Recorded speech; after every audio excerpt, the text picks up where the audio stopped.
What's up, everybody? We're here at AI Infra with Shimon Ben-David, CTO at Weka. So thank you so much for joining us. And what are you excited to see at the show today? So hey Nick, thanks for having me. I'm really excited to be here and to talk about AI inferencing at scale. We're seeing a lot of very interesting technologies. Actually, we have a lot of our partners here, Supermicro, some of the compute clouds. And I'm really excited because I was here to talk about some of our new innovations in RAG inferencing and how we accelerate RAG inferencing environments. Which is, it seems to be like a pretty important recent innovation around the infrastructure space. So retrieval, automated generation? Augmented generation, yes. That's what I meant to say. So what does that look like practically? What are some applications of RAG in the wild? So maybe I'll take a step back even and talk about RAG. Sure. Because inferencing, if we're in the AI space for many years, for more than 10 years, and we have a lot of these high-end project, thousands of GPUs using classical AI. What we've seen in the last 2 years is that there's foundational models that are being trained, but now inferencing, running these models at scale is a challenge. How do you do that? Everybody wants to do that. The moment I talk with my daughter about inferencing, I know that it's a technology that's out there and it's dominant. Yeah. The thing is, after you train a model, the model is now fixed in its point of time of data, and now you need to enrich it with new data. So for example, if I have a model, an HR model, a predictive analytic model, a financial model, now that model is set, but now there's new market data, new HR documents. So I need to augment the model with new data for the model to give me the correct answers. That's called RAG, retrieval augmentation. Okay, so the augmentation is separate from inference, it's separate from training, and it's also probably separate from fine-tuning. Exactly, it's a way to, when you're doing inferencing, it's a way to enrich the inferencing model with more data. Got it. And then periodically you can fine-tune the model on the data that you got and then enrich it with more newer data. I see. And do you think from a pure getting the most juice from the squeeze perspective, yeah, is augmentation going to be more important than fine-tuning? Or how do we think about where the biggest growth is going to come from? I think it's going to be, they're going to coexist, because eventually when you fine-tune a model, you teach it a set of information, which sometimes it's very efficient, the model already holds it, you don't need to go and look for that. On the other hand, when you create a retrieval augmentation environment, you now have the ability to say, I added specific data, I added data that only, for example, the CEO can see part of the data that another user of the same LLM will not be able to see. So I have the ability to partition the data and to secure it.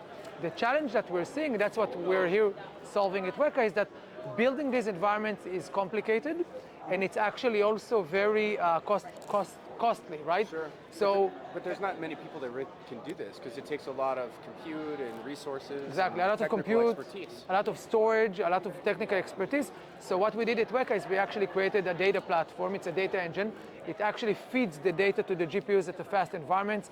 We just came out with an architecture that we called WARP, Weka AI RAG Reference Platform. It's a mouthful, I know, but WARP is pretty cool. It is. It's helpful to remember. So it's like storage on steroids plus AI. It's storage on steroids plus all of the components and the complexity that you need in order to run a RAG inference environment at scale. All of the vector database, all of the NVIDIA frameworks, the NIMs, the NIMO, the embedding creation, all of the chain server, model routers. So really, how do you run RAG, not just on your computer at home, but how do you run a RAG environment at scale in production across multiple data centers? And we actually donated that blueprint, and everybody can now see how to do it. I see. And now we did another thing actually that's very exciting. It's called AMG, Augmented Memory Grid. Because of our data platform, data engine capabilities, we have a low latency environment. We're actually showing customers how to use Weka as actually the next level of GPU memory. So GPU memory, which is super useful, or being utilized in inferencing and in RAG inferencing. GPU memory is eventually very finite. It's in the gigabytes. Now, what do you do when that finishes? You evict data that you already had in the GPU memory. Now, if you need that data again on another GPU, on the same GPU, you need to recalculate it. So with Weka, what we created is instead of evicting the data, throw it in a fast and efficient manner to Weka, and then whenever you go to another GPU, you just load it. So essentially, we're saving you from constantly recalculating things that you already did.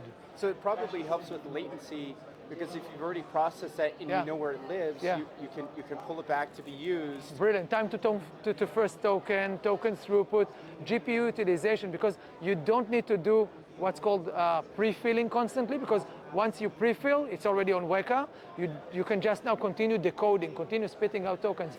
So another challenge in all of these environments is how cost efficient it is. We know that these are not cheap environments, so you need to get the most out of your environment. So if now you can do 20 times more tokens than you could before, that's a huge win. Absolutely, and you mentioned the vector database. And also, we have a pretty sophisticated audience, so and we're fortunate to have the CTO here to help us dive into this pretty fascinating stuff.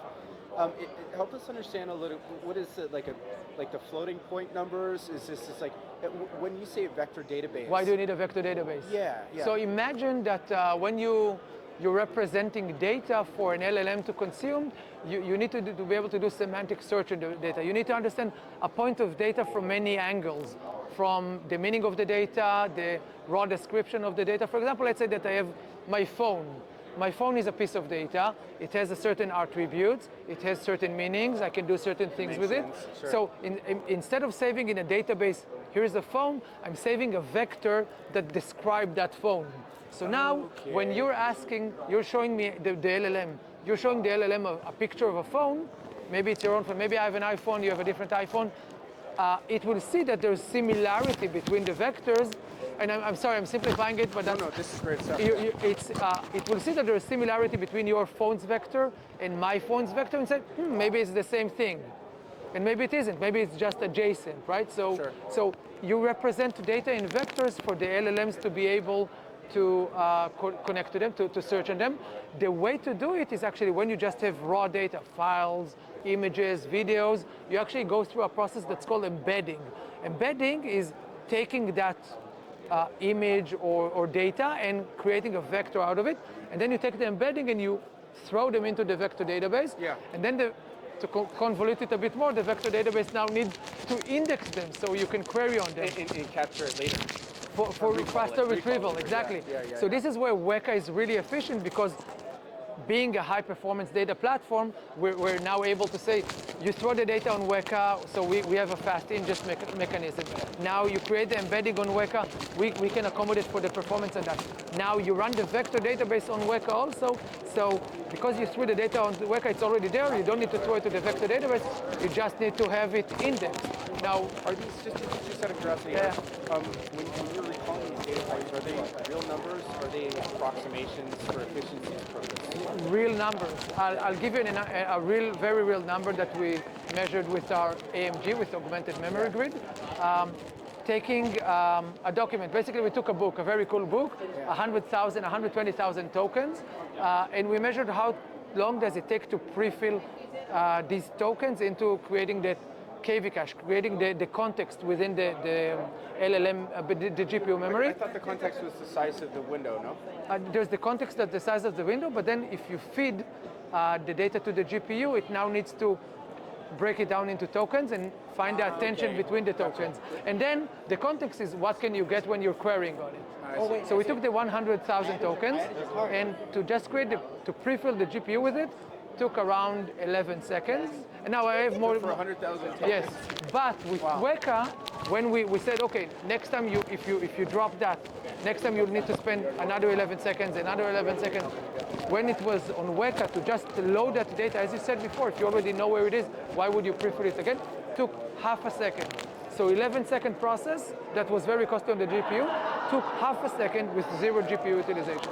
Is there any way that you could, like, let's say for example, if a specific data point hasn't been used in like a week or a month or 6 months, and it's less likely to be recalled later. You can put it in a batch that's kind of off to the side, so it's taking up less memory, or it kind of like dynamically routed based on time. So I would say that this is exactly some of the challenges that our customers are challenging.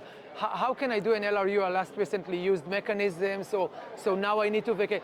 The problem is that this is trying to predict activity and access is always suboptimal. What we're saying is with Weka as an exabyte scale KV cache mechanism, you don't need to make that distinction. Throw the data on your GPU and then throw it to Weka. Instead, whenever you want to evict it, instead of evicting, just throw it to Weka. Yeah. And then whenever you need it, it will be faster than recalculating it. So it actually simplifies that whole process. You guys are literally at the cutting edge. This is like fascinating stuff. So what do you think the next 3-6 months looks like from a data center perspective, from like how you're fetching different models, probably models sitting on top of other models and getting dynamically sourced? Yeah. What do you think the future looks so like? I think what we're already starting to see is the agentic workflows. And again, saying agentic is to be buzzword compliant. Let's admit it. Everybody's saying agentic. Your compliance team is like happy with you right now. Yes, we said agentic. Did you say agents? Check. But Okay, check. good. And now let's do the next one, a swarm of agents. Now we have agents of agents, right? But to be practical, we do see now very sophisticated AI workloads that are going and searching for more data and actually doing operations by themselves. What we think we'll show there is that all of these agents, instead of being autonomous and having their own data and recalculating their own data, if one agent already calculated some data, other agents will be able to just load it from Weka and continue using with it. Kind of like a neuron in the brain. Yeah. Where it's like automatically updating. And it's actually already accessing data that other neurons could access. Wow. So agent swarm is amazing. We see inferencing constantly increasing. So we still see a lot of training environments, but inferencing at the edge, inferencing at the core, moving the data between environments to inference and share environments, that's definitely the next half a year. You know, I always find it fascinating when there are leaps, like quantum leaps in understanding in like medicine, but you can apply that to data science or vice versa or whatever. We can learn from nature or learn from different spaces. So I just found out recently that mitochondria, which is kind of like the workhorse of the cell, can be transposed from one cell to the next. So it's almost like and also just to kind of go down that a little bit further, there was a Japanese team that was able to increase the mitochondria production by 850%, which actually helps in senescence, which is like cellular death. So it's almost like we're at this very unique point in history where we're living longer, we're stopping aging, maybe even reversing aging, and we're getting to this agentic workflows. It's just a fascinating time to be alive, and you guys are at the cutting edge of this. It is, and it's constantly growing, and we see actually brilliant utilization of these technologies. We see cancer research, we see material research, space exploration, and much more. Actually, a lot of the new innovations that are around us and that our kids take for free, like my daughter is arguing with her phone, and I'm like, this is amazing, I can explain to you how it works, and the technology is already out there, and it's only going to... Living in the future. And you guys are making I'm playing hot and cold right now. We're helping so much. Is there a website that maybe you can share with the air? Sure, I think our website is www.weka.io. We're the purple company. Look for data acceleration. That's what we do. Amazing. Well, appreciate all the great work and enjoy the rest of the show. Thanks for having me. Okay.